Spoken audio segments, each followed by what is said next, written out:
দোস্ত দেড় জুড়ে ৮৩টি প্রেক্ষাগৃহে মুক্তি পেয়েছে সাকিব খানের দরদ সিনেমা। অথরিটি জানান ওপেনিং ডে রেসপন্স সন্তোষজনক। ঈদ ছাড়াও অগ্রিম টিকিট বিক্রিতে এত রেসপন্স আমাদের আশাই ছিল না।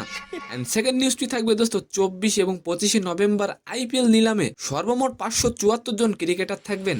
সেই তালিকায় বাংলাদেশের ১২ জনের মধ্যে মুস্তাফিজের মূল্য ২ কোটি। তাহলে বাকিদের মূল্য কত? সালাম নমস্কার দোস্ত।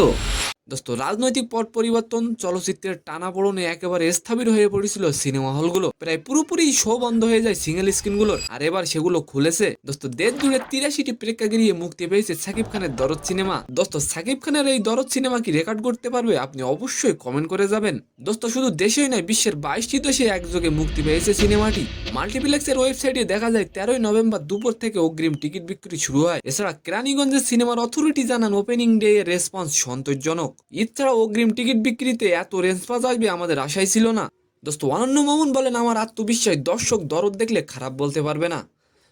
সেকেন্ড নিউজটি হলো ইন্ডিয়ান আইপিএল এর ২৪ ও ২৫শে নভেম্বর নিলামে মোট ৫৭৪ জন ক্রিকেটার থাকবেন। চূড়ান্ত তালিকায় কোন ক্রিকেটার কোন ক্যাটাগরিতে থাকবেন আর কার কত ভিত্তিমূল্য তা জানিয়েছে আইপিএল অথরিটি। সেই তালিকায় আছেন বাংলাদেশের ১২ জন ক্রিকেটার।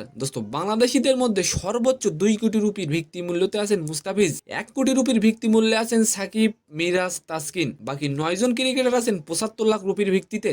সম্মানিত দর্শক, আজকের ভিডিওটি কেমন লাগলো অবশ্যই কমেন্ট বক্সে জানাবেন। আর ভিডিওটি যদি ভালো লাগে অবশ্যই একটি লাইক দিয়ে আমাদের চ্যানেলটিকে সাবস্ক্রাইব করে দিবেন। ধন্যবাদ।